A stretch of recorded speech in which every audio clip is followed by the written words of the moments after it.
an electromagnetic wave has wavelength 40 meter. This is given to us wavelength.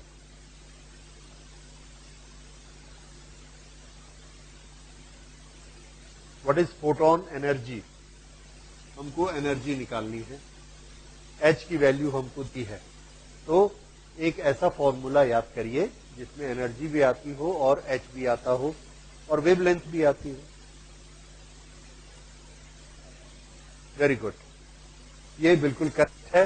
Energy is equal to, basic formula हमारा क्या है? Energy of a photon is H nu. Nu frequency है और frequency को हम क्या बना सकते हैं? H frequency is velocity divided by wavelength. Okay, so this is formula for energy. Let's put the values. तो E किसके बराबर होगा? E is equal to, H की वैल्यू यहां से रखिए 6.63 into 10 to the power minus 34 into C 3 into 10 to the power 8 velocity of light divided by lambda. Lambda is given to us wavelength of 40 meters. So this is 40. So this gives us the answer, and that will be equal to 3.1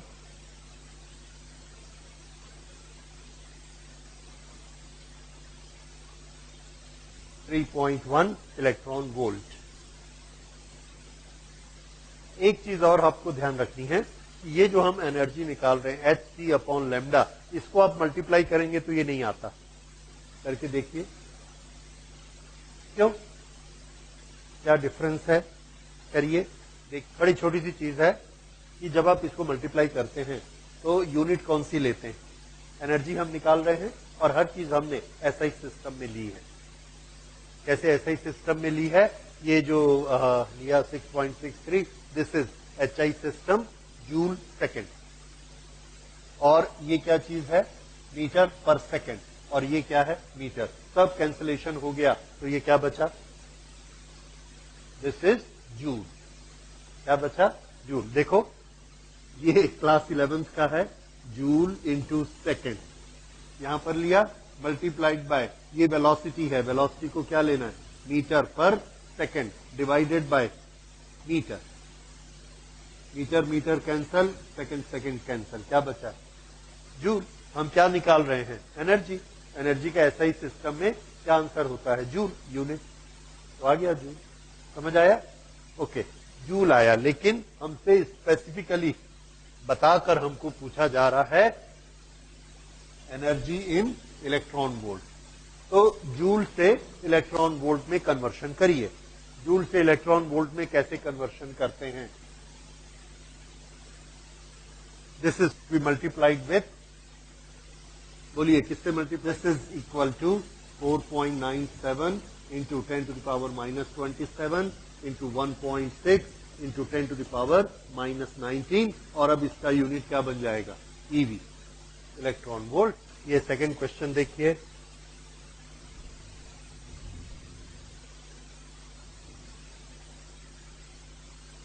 find energy in watt hour for electromagnetic wave of wavelength 3000 angstrom given H is equal to this much.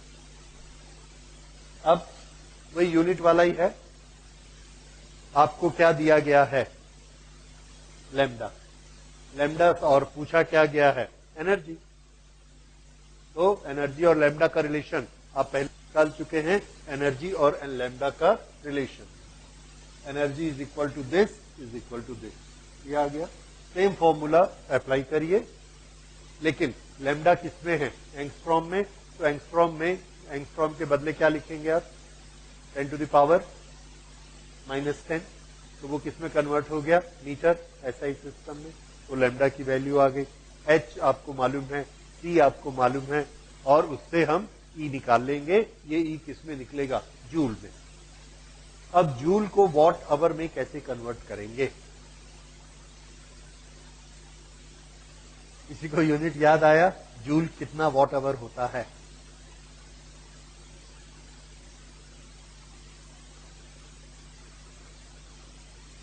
Okay, energy का unit, power का unit क्या होता है? What. What is what? What is work done 1 joule in 1 second. फिर से 1 joule work अगर 1 second में होता है तो उस मशीन की पावर कितनी है? 1 वॉट। तो हमारे पास जो फॉर्मूला है देखिए, energy equal to power into time, ये हमारा बेसिक फॉर्मूला है। एनर्जी की यूनिट हमने ली जूल, पावर की यूनिट वॉट और टाइम की यूनिट सेकेंड। ये हमारे एसआई सिस्टम में ये हमने सेटिंग की 1.6 into 10 to the power -19 joule.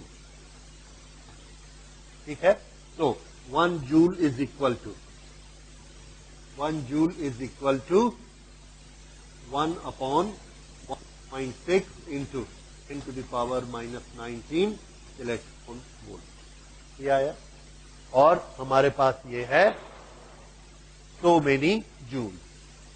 अगर इतने जूल को हमने इलेक्ट्रॉन वोल्ट में कन्वर्ट करना है तो हमें क्या करना है? डिवाइड या मल्टीप्लाई? डिवाइड, तब वो इलेक्ट्रॉन वोल्ट में कन्वर्ट होगा। So here we should divide. ये साइन लगाने में गड़बड़ है, इसको ठीक कर देते हैं, डिवाइड। और जब डिवाइड करेंगे तब ठीक है, -27 -19 कितना आ गया? -8। Is this okay? तो याद रखिए, जूल से इलेक्ट्रॉन वोल्ट करने के लिए डिवाइड करना है, इलेक्ट्रॉन वोल्ट से जूल करने के लिए मल्टीप्लाई करना है। 1.6 into 10 to the power -19। Okay, अब यहां पर हम आते हैं इस क्वेश्चन में। दिस इज ई, और ई को हमने किस में कन्वर्ट कर लिया? पहले ई को हमने निकाला जूल में, ना जूल में नहीं, हाँ ये जूल में आ गया। अब जूल से वॉट आवर में कन्वर्ट करना है, और ये हमने बना रखा है that joule is equal to 3600 joule is equal to so many watt hour. तो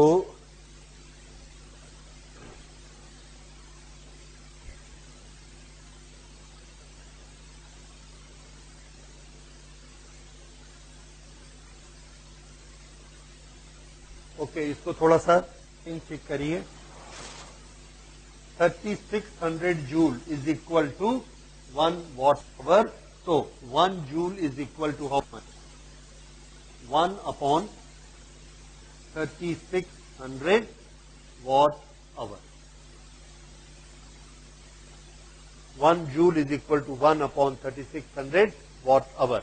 अब यहां पर तो हमारा आंसर आएगा, उसको हमें क्या करना है? मल्टीप्लाइड बाय 1 अपॉन 3600, या this to be divided by 3600। This gives the watt hour answer.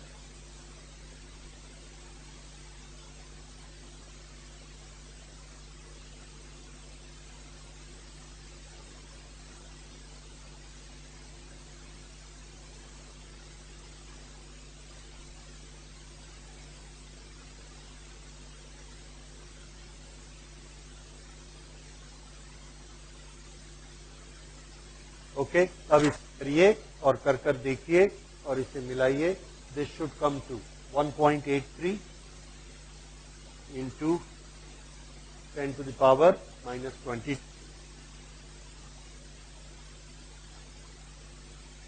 ये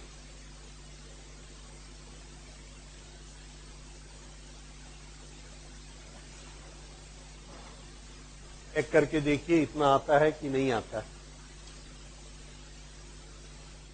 हाँ, ये क्वेश्चन पढ़िए।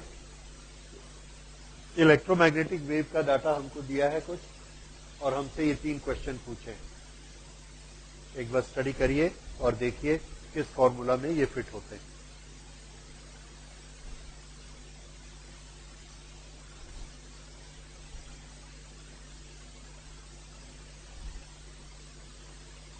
हमको क्या क्या दिया गया है? फ्रीक्वेंसी और एम्पलीट्यूड। एम्पलीट्यूड क्या है? वोल्ट पर। Amplitude is E not, E max. ये हमको दिया है, और फ्रीक्वेंसी दी है न्यू की value. What is wave length of the wave? अब वेव लेंथ का इससे या इससे कोई रिलेशन आपको मालूम है? फ्रीक्वेंसी से रिलेशन मालूम है, गुड। क्या रिलेशन है दोनों का? यस, वेलोसिटी का फॉर्मूला क्या होता है? Wavelength multiplied by frequency. तो C is equal to velocity is equal to wavelength multiplied by frequency. तो वेवलेंथ किसके बराबर हुई? यहां से हमको निकालना वेवलेंथ है C भी know 3 into 10 to the power 8 is equal to lambda हमें निकालना है और न्यू हमको दिया हुआ है 2 into 10 to the power 10। So we can find out lambda with this. इस तरह से हम यहाँ पे लैम्डा की वैल्यू निकाल लेंगे 3 into 10 to the power 8 divided by 2 into 10 to the power 10. This is 1.5 into 10 to the power -2 metre. इस मीटर को थोड़ा सेंटीमीटर में कन्वर्ट करिए, इससे मल्टीप्लाई करेंगे 1000 से, तो ये कितना आ जाएगा?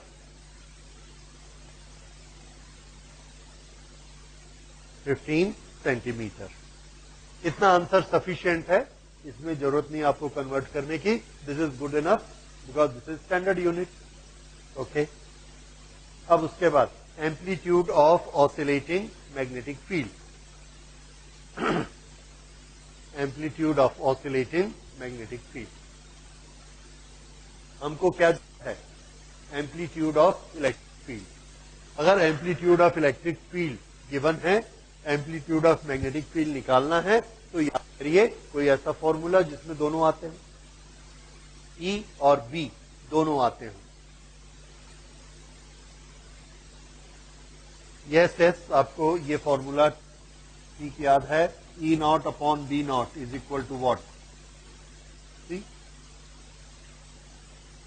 ठीक है, ये सब छोटे छोटे फॉर्मूले ये हम लोगों ने किए हैं और इसको अब यहां पे हम वैल्यू रख सकते हैं। E नॉट की वैल्यू आपको मालूम है, C की वैल्यू मालूम है, B निकल सकता है।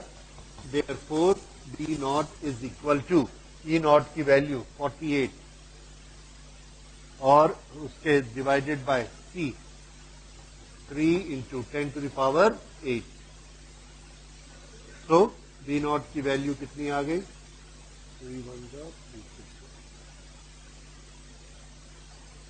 16 into 10 to the power -8 metre. Sorry, not metre, B naught. और B नॉट की स्टैंडर्ड यूनिट क्या होती है? Standard unit for magnetic field, yes, tesla. This is our answer. 1.6 ले सकते हैं। अगर यूनिटरी में आंसर देंगे तो इसे हम क्या लिख सकते हैं? 1.6 into 10 to the power -9 tesla. This is our answer for amplitude of magnetic field. Amplitude of magnetic field.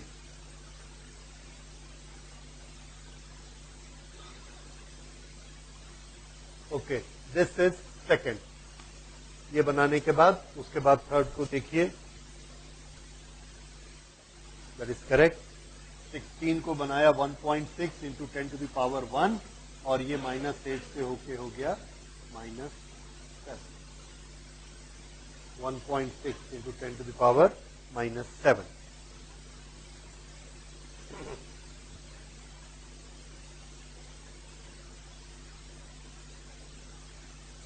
अच्छा, उसके बाद देखिए, find total average energy density of electromagnetic field of the wave.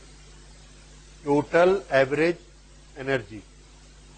अब इलेक्ट्रोमैग्नेटिक वेव की energy का formula क्या है? Energy density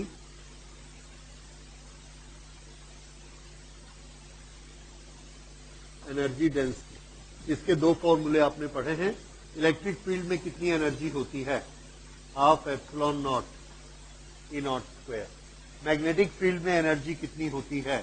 half B not square upon mu naught. दोनों में एनर्जी बराबर बराबर होती है, आधी इसमें और आधी इसमें।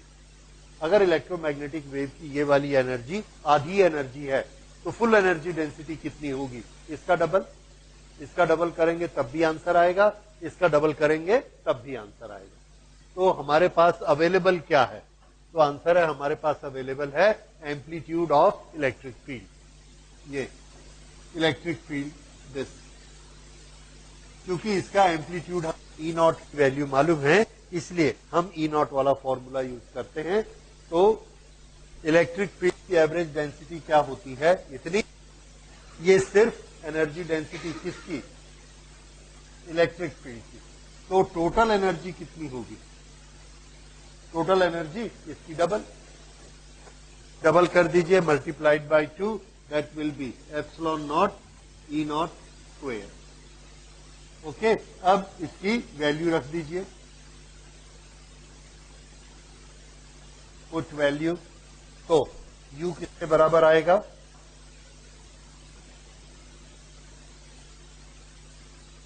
To is two epsilon naught. Epsilon naught की वैल्यू आपको मालूम है 8.8 into 10 to the power -12 E naught का स्क्वायर। ये रहा ई नॉट की वैल्यू और इसका स्क्वायर करना है, तो दैट विल बी 48 स्क्वायर। ये क्या आ गया? Total energy. ओके, तो ये टोटल एनर्जी को इस तरह से मल्टीप्लाई करिए and you will get the answer.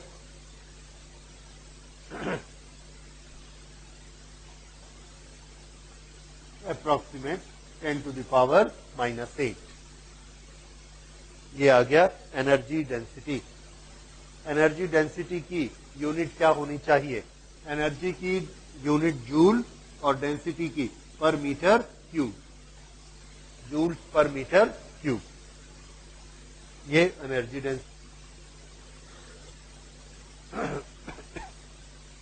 तो ये आ गया total average energy density of this electromagnetic wave.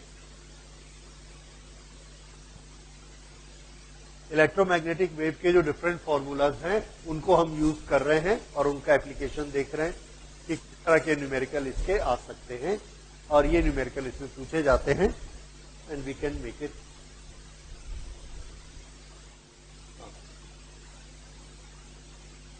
B naught magnetic field का एम्पलीट्यूड, इसकी वैल्यू दी है और निकालना क्या है? E naught. फिर से वही चीज आ जाएगी जो आपने पिछले क्वेश्चन में की है, कौन सी? यस। तो ई नॉट किसके बराबर होता है? E naught is equal to C into, E naught is equal to C into B naught. तो ये आ गया 3 into 10 to the power 8 into B naught. B naught is given, B naught कितना बोलिए? 510। एनटी क्या होता है? Yes, N stand for nano, तो nano is -9। So this gives the answer.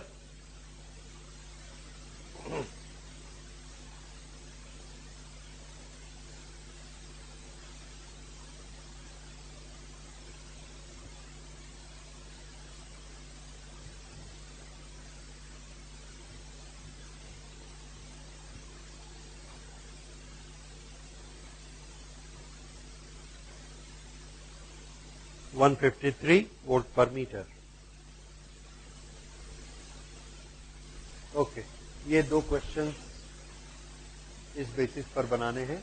There is a capacitor, radius 12 centimetre, separated 5 centimetre, it is being charged by external source and the charging current is 0.15। Okay, first question, calculate capacitance. Formula क्या है? C is equal to epsilon naught A upon D। तो आपको epsilon not मालूम है, A मालूम है, D मालूम है। ठीक है, कैपेसिटेंस निकालिए, कितना आएगा?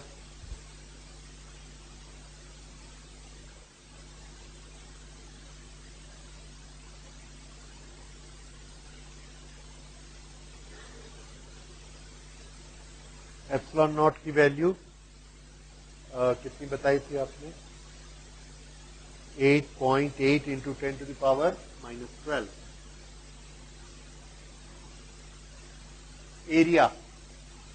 area is how much? 5 r square, r का square, 12 into 10 to the power -2 square, divided by, this is to be divided by epsilon naught a upon d. D is 5 centimeter, that is 5 into 10 to the power -2. C की value आई, इस सब को multiply divide सब करिए and this comes to 80.1.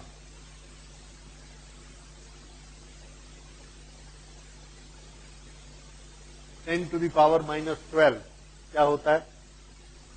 फेरेड, nanofarad, microfarad, picofarad. Yes, this is picofarad.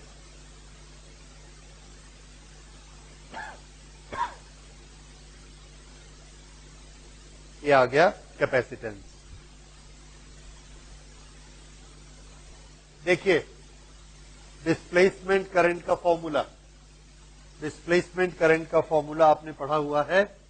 I displacement is equal to rate of change of epsilon naught into rate of change of electric flux. Electric flux किसके बराबर होता है? D E by D T into A. ये हमारा formula है. ठीक है, okay. Epsilon naught A D E by D T. अब हमको इसमें इन सब की वैल्यूज चाहिए. आपके पास किस किस की वैल्यू है? अड़न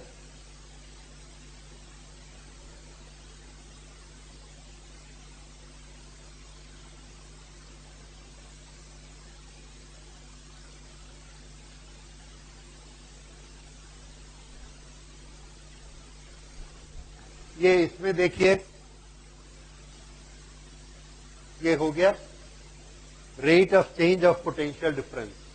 rate of change of potential difference mathematical notation क्या होगा? D V by D T. Okay. अब D V by D T capacitor में वी किस फॉर्मूला में आता है? लेते हैं कैपेसिटर में वी किस फॉर्मूला में आता है. देखिए C is equal to Q into V. C is equal to how much? क्या फॉर्मूला होता है बताइए? अरे Q is equal to CV. इसमें कांस्टेंट कौन है? C. Q is proportionate to V. दोनों तरफ डिफरेंशिएट कर दो तो ये क्या बनेगा? dq by dt is equal to C into dv by dt. And how much is dq by dt? What is that? Current. dq by dt किसका formula है? करंट. तो dv by dt कितना हुआ? dv by dt is equal to dq by dt divided by c. dq by dt is I divided by c. How much is I? 0.15. And how much is C? 80.1 into 10 to the power -12. तो ये क्या आ गया? dv by dt, rate of change of potential. तो ये सारे formulas आपने किए हुए हैं, हम लोग सिर्फ इसको अप्लाई करते जा रहे हैं. तो ये dv by dt की वैल्यू आ गई.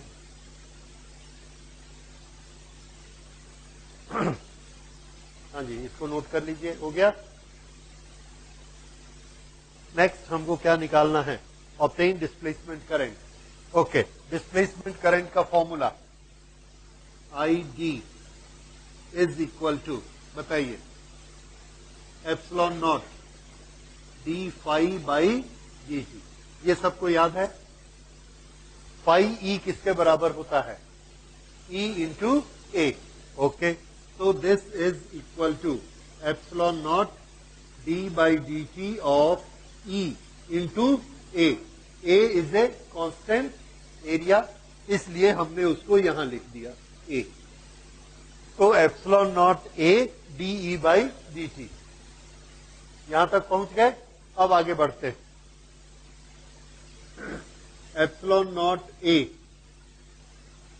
D by D T, E electric field को चार्ज डेंसिटी के फॉर्म में बताइए, सिग्मा से क्या रिलेशन होता है। यस, बिल्कुल ठीक, सिग्मा बाई एप्सिलॉन नॉट। क्या होता है, दो पैरेलल प्लेट के लिए आपने किया था बाई एप्सिलॉन नॉट, तो इसको हम क्या लिख सकते हैं, sigma divided by epsilon not. ठीक है, एप्सिलॉन नॉट कैंसल हो गया,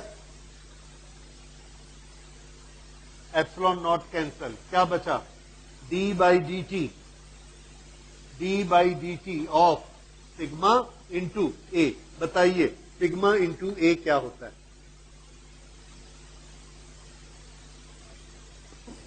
क्योंकि सिग्मा होता क्या है, charge per unit area, equal to क्या क्या D Q by D T. अब D Q by D T क्या होता है, आई आई, और आई कितना है, दैट इज आंसर।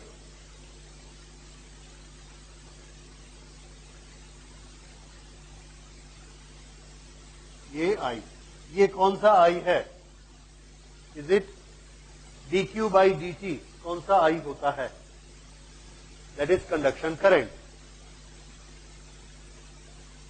और यहां हमको दी है कंडक्शन करंट कितनी है, 0.15, ये देखिए।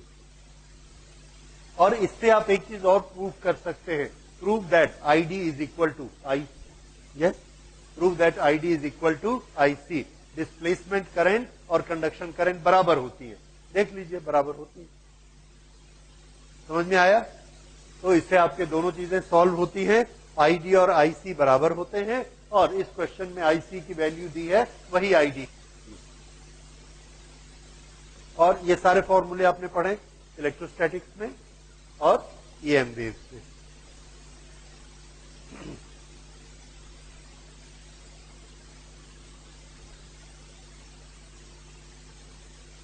इस क्वेश्चन में एक छोटा सा और है question, prove that Kirchhoff law is valid at both the plate. Kirchhoff law is valid at both the plate.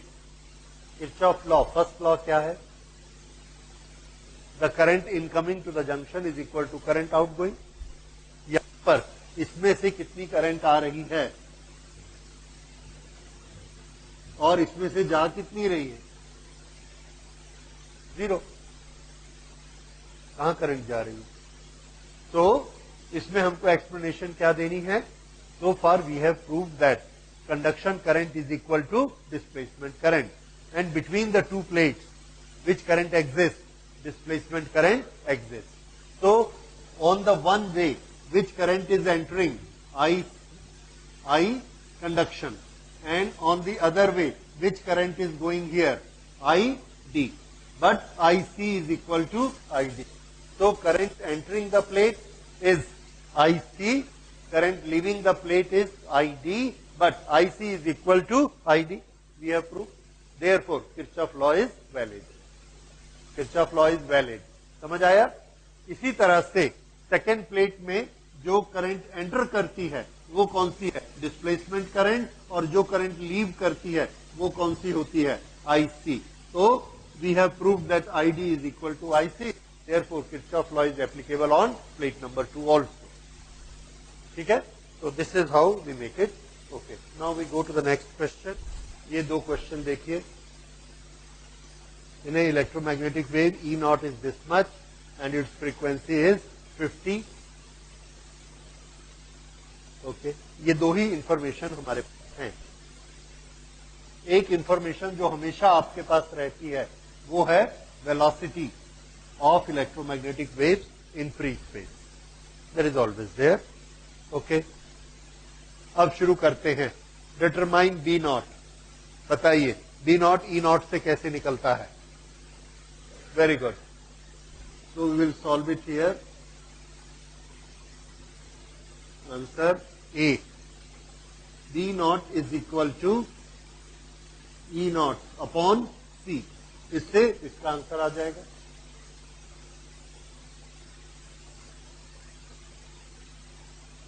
ठीक है, तो करके देखिए कितना आता है.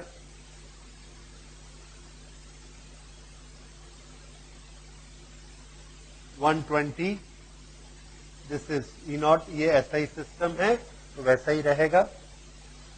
This is to be divided by 3 into 10 to the power 8.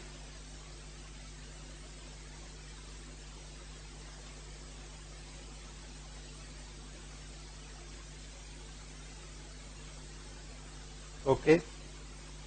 अब इसको आप किसी में भी दिखा सकते हैं. मैग्नेटिक फील्ड है, यूनिट क्या होगी? टेस्ला. टेस्ला का छोटा यूनिट यूज करिए जो -8 के आसपास होता है. -8 के आसपास -9 होता है, दैट इज नैनो. तो इसको -9 में कन्वर्ट कैसे करेंगे? कितना होगा भाई? 400 की 4?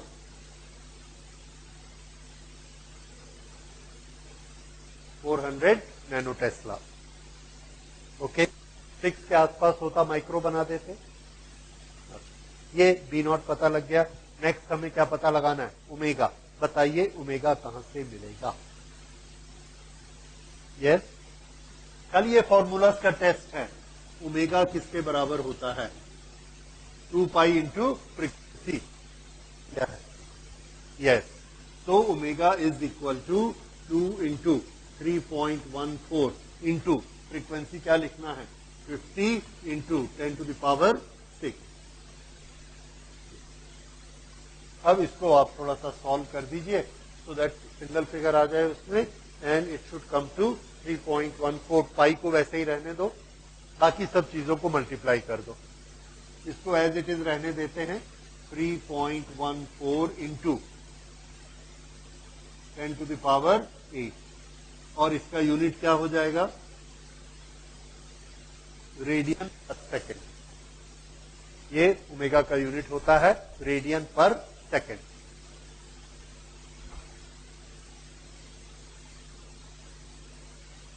थर्ड, के. के कैसे निकालेंगे? के होता क्या है? ओके. ने ना एक एक्सप्रेशन पढ़ा हुआ है ई और बी का, दोनों की वेव का, which is E is equal to E naught sine के एक्स माइनस ओमेगा टी.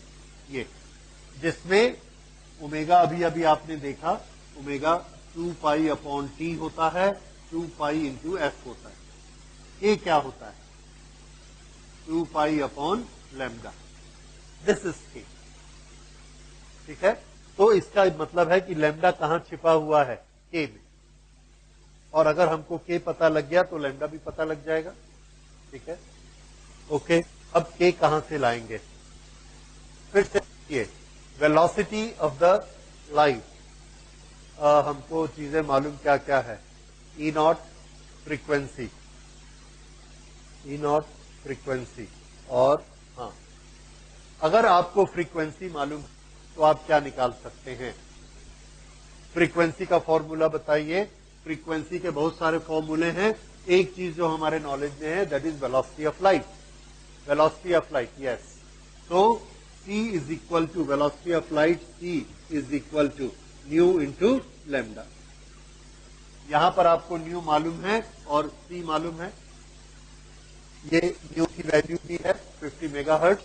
इस वैल्यू को यहां रखिए और c में क्या रखेंगे? 3 इंटू 10 टू द पावर 8. तो ये कितना हो जाएगा? 3 into 10 to the power 8 divided by nu. Nu कितना रखना है? 50 into 10 to the power 6. This is equal to lambda. ये लैम्डा की वैल्यू. ओके. तो ये लैम्डा आप निकाल के देखिए, सब कैंसलेशन हो जाएंगे और ये कितना आएगा? 6 मीटर. ये वेवलेंथ आ गई. अब अगर लैम्डा आपको पता लग गया तो के क्या होता है, 2 pi by lambda. Therefore, K is equal to 2 pi upon 6, that is pi by 3. ये K की वैल्यू आ गई। ठीक है, अब ये बताइए K का यूनिट क्या होता है, पर मीटर। एक्चुअली K का यूनिट हम यहां से लेते हैं, देखिए omega upon k is equal to velocity of light. Velocity of light का यूनिट क्या लेना है, मीटर पर सेकेंड। ओमेगा का यूनिट क्या होता है, रेडियन पर सेकेंड, और यहां पर है के। के को इधर ले आइए। अब बताइए के का यूनिट क्या हुआ, रेडियन, और ये मीटर नीचे आ गया, यस, रेडियन पर मीटर, ये इसका यूनिट है। तो ये याद रख लीजिए। तो इसलिए के को हम क्या लिखेंगे, आई अपॉन 3 रेडियन पर मीटर, ये के की वैल्यू। तो आपने टी नॉट निकाला, ओमेगा निकाल लिया, सी नहीं सॉरी लैम्डा निकाला, और के, ये चारों चीजें ये हमने कैलकुलेट कर ली। अब इसके बाद next, find expression for E and B. E और बी का एक्सप्रेशन, ई और बी के स्टैंडर्ड एक्सप्रेशन हमको पता है। स्टैंडर्ड एक्सप्रेशन अभी अभी मैंने लिखा और आपको बताया। ये जो स्टैंडर्ड इक्वेशन है, इसको जब आप लिखना चाहते हैं फॉर एनी पर्टिकुलर वेव, तो हर वेव में क्या चेंज होता जाता है, आंसर है हर वेव में उसका मैग्नीट्यूड चेंज होता है, फ्रीक्वेंसी चेंज होती है, और उसका लैम्डा चेंज होता है। तो इस वेव के इक्वेशन के बारे में एक चीज याद रखिए, कौन वेरिएबल्स हैं और कौन कांस्टेंट हैं। तो जो कैरेक्टरिस्टिक कांस्टेंट है वो है ये कांस्टेंट, कांस्टेंट, कांस्टेंट, ये तीन कांस्टेंट होते हैं और हर वेव के अपने अपनी वैल्यू वाले होते हैं। बदलता हमेशा कौन जाता है, एक्स, वेव आगे बढ़ती जाएगी, बढ़ता जाएगा, टी, टाइम बढ़ता जाएगा, और जैसे जैसे एक्स और टी आएगा वैसे वैसे एम्पलीट्यूड कम ज्यादा होते जाता है। ये वेरिएबल एम्पलीट्यूड है। तो इलेक्ट्रिक फील्ड एक्स के साथ और टी बदलता है, बदलती हैं, किसी वेव की कांस्टेंट, उसका एम्पलीट्यूड, उसका के और ओमेगा, ये तीन चीजें उसकी नहीं बदलती हैं। ये याद रखिए, ये क्या चीज है, variable, this is variable, this is variable. तो we say that E is a function of X and T. ये वेव की प्रॉपर्टी में हम पढ़ चुके हैं, एक्स और टी बदलता है तो कौन बदलेगा, ई बदलेगा। ओके, ये थ्योरी की बात है। प्रैक्टिकली अगर हमको ई का इक्वेशन लिखना है तो हमको क्या क्या पता होना चाहिए, हमें ई नॉट पता होना चाहिए, के पता होना चाहिए, और ओमेगा पता होना चाहिए। तो मैं इसका इक्वेशन इस तरह से लिखूंगा, E is equal to sine x minus t. हो गया इक्वेशन, बस। अब यहां फिलअप द ब्लैंक कर दीजिए। इस पर्टिकुलर वेव के लिए ई नॉट कितना होता है, वहां से देख के बताओ, यहां से देख के बताओ, 120। तो what we will write here, इसको आप विद यूनिट भी लिख सकते हैं, विदाउट यूनिट भी लिख सकते हैं, 120 साइन के एक्स, के कितना निकाला, pi upon 3 x, minus omega कितना आया, pi into 10 to the power 8, pi into 10 to the power 8। ये आ गया equation for electric field. This is equation of the wave for electric field. और कल ने किया था एक इलेक्ट्रिक फील्ड और एक मैग्नेटिक फील्ड का। ये इक्वेशन किसका आ गया? इलेक्ट्रिक फील्ड का। अब इक्वेशन बनाते हैं मैग्नेटिक फील्ड का। मैग्नेटिक फील्ड का equation B is equal to B naught. अब बताइए बी नॉट कितना लिखना चाहिए? बी नॉट से अलग होगा, वो हमने पहले ही कैलकुलेट कर लिया। How much it comes to 40 into ये B is equal to B naught sign,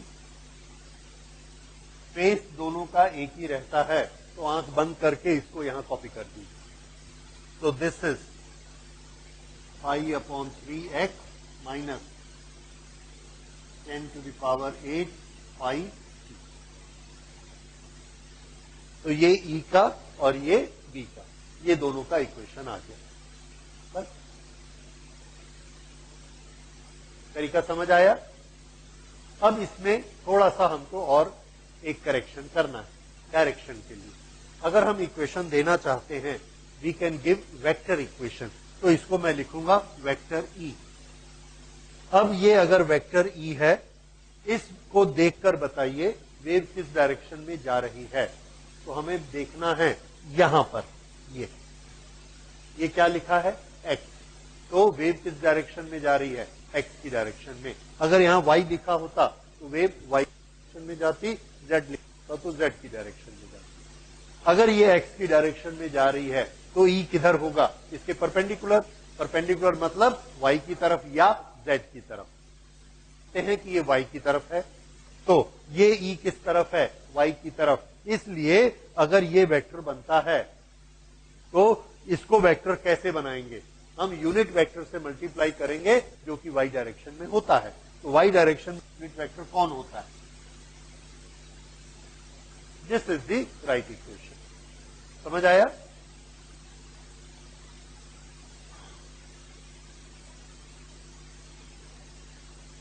okay, B को बताइए अब क्या चेंजेस होंगे?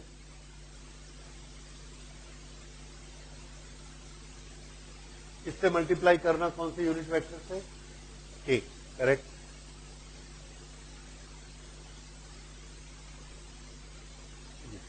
तो ये B का इक्वेशन और ये E का इक्वेशन। और क्लियरली आप इसको रख सकते हैं, E in the direction Y, B in the direction Y, B in the direction Z, E in the direction Y, B in the direction Z। ये हो गया। तो ये हमने क्या बनाए? Expression for E and B। तो फिर से एक बार मैं याद दिलाता हूं, देखिए जब भी एक्सप्रेशन हमसे पूछे जाएंगे तो पहले तो आप एक्सप्रेशन लिखोगे ब्लैंक स्पेस छोड़ के। किस किस का ब्लैंक स्पेस छोड़ना है? E नॉट, K और ओमेगा, ये तीन। उसको कहीं से कैलकुलेट करके लाइए और तीनों में भर दीजिए, तो वो क्या बन जाएगा? Equation of the wave. ठीक है, ये हमेशा याद रखिए, इक्वेशन ऑफ द वेव आप बना सकते हैं। आपको क्या पता होना चाहिए? मैग्नीट्यूड, बी नॉट, के और ओमेगा, ये तीन चीजें। फिर आप इक्वेशन लिख लेंगे। इसी तरह से उल्टा कर दो, अगर आपको इक्वेशन दिया हुआ है तो आप क्या उसमें से ओमेगा और ई नॉट निकाल सकते हैं। आंसर है जो चीज टी के मल्टीप्लाइड होगी वो क्या होगी? ओमेगा। जो एक्स के साथ मल्टीप्लाइड है, वेरी गुड, के। और ये जो सामने लिखा रहेगा ये क्या है? हमें समझ आया? इक्वेशन लिखा होगा तो तीनों क्वांटिटी आप निकाल सकते हैं, और अगर इक्वेशन बनाना है तो तीनों क्वांटिटी हमको पता होनी चाहिए, हम इक्वेशन बना सकते हैं। इस तरह से इक्वेशन को लिखना और समझना है। ठीक है, इसके बाद एक छोटी सी चीज और, इसको हम अलोंग विथ यूनिट भी लिख सकते हैं। दैट इज ऑल्सो, कई जगह लिखते हैं पर वो काफी बड़ा बड़ा हो जाएगा लिखने, इसलिए मैंने नहीं लिखा। Otherwise we can always write it. यहां पर लिखेंगे तो क्या लिखा जाएगा? इलेक्ट्रिक फील्ड के लिए वोल्ट पर मीटर या न्यूटन पर कूलम। यहां क्या लिखा जाएगा? बी के लिए टेस्ला। इस तरह से हम इनको लिख सकते हैं। वेव किस डायरेक्शन में जाती है, इसको कहां से पकड़ेंगे? यहां से किस डायरेक्शन में जा रही है, इसकी डायरेक्शन हमेशा इसके परपेंडिकुलर रखनी है और इसकी डायरेक्शन इन दोनों के परपेंडिकुलर रखनी है, ये जरूरी है। ठीक है, इतनी सारी चीजें आपको देखनी है तो कहीं मिस्टेक नहीं होनी चाहिए। All this direction should be, then your equation will be correct. Okay, so this is how we have made this equation. Okay, which physical quantity is same for X-ray, which has a wavelength 10 to the power minus 10 meter, red light, which has a wavelength of 6,800 angstrom, and a radio wave, which has a wavelength of 500 meter. इतना उनकी wavelength में difference है, तो इन सब के लिए क्या चीज सेम है? Which physical quantity is same? बहुत सारी फिजिकल क्वांटिटी होती है इलेक्ट्रोमैग्नेटिक वेव में, कौन सी क्वांटिटी सबके लिए सेम है? ये हम लोग बार बार पढ़ चुके हैं। हमने कैसे पकड़ा कि लाइट इलेक्ट्रोमैग्नेटिक वेव है? उसके कौन से कैरेक्टर को देख के, कौन सी कैरेक्टरिस्टिक को देख के हमको सबसे पहले समझ आया कि ये ईएम वेव है? आंसर है उसकी वेलोसिटी। क्या देखकर? वेलोसिटी। एक्सरे कौन सी वेव है? इलेक्ट्रोमैग्नेटिक वेव, उसकी वेलोसिटी। ठीक है, और red light, visible light 3 into 10 to the power 8, radio wave 3 into 10 to the power 8. So which physical quantity is same in all of them? Velocity of the wave. याद रखिए, what is common characteristic, note कर लीजिए। इसको मैं question नहीं लिख रहा हूं, this is numerical. The physical quantity which is same, same को अंडरलाइन करिए। The physical quantity which is same in all electromagnetic waves is velocity, और वेलोसिटी को अंडरलाइन करिए।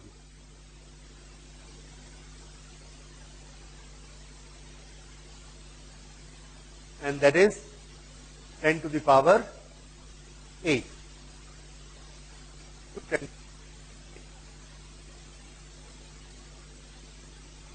ओके, तो आज हम लोग यही क्लोज करते हैं, और इसके साथ ही आपका बुक 1 कंप्लीट हो गया, राइट। इसके न्यूमेरिकल हम लोगों ने हर चैप्टर के साथ साथ किए हैं। अब अगली क्लास से हम लोग स्टार्ट करेंगे ऑप्टिक्स। ठीक है, we will start with ray optics जो सीरियल में बना है, and then wave optics. Thank you.